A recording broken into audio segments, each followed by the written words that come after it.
গাছে ফুল ফুটছে। আগে ফুলের কলি ছিল, এখন ফুল ফুটছে।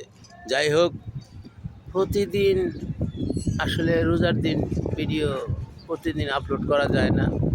ইনশাল্লাহ আশাবাদী, রোজা মাহে রমজান শেষ হলে তারপরে হয়তো শারীরিক সুস্থতা, মানসিক সব কিছুর উপরে নির্ভর করে সাজিয়ে গুছিয়ে কিছু ভিডিও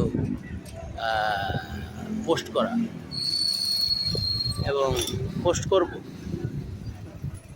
এখন তো রোজার দিন পানাহার থাকতে হয়, একটু সাধারণ খারাপ লাগতেই পারে।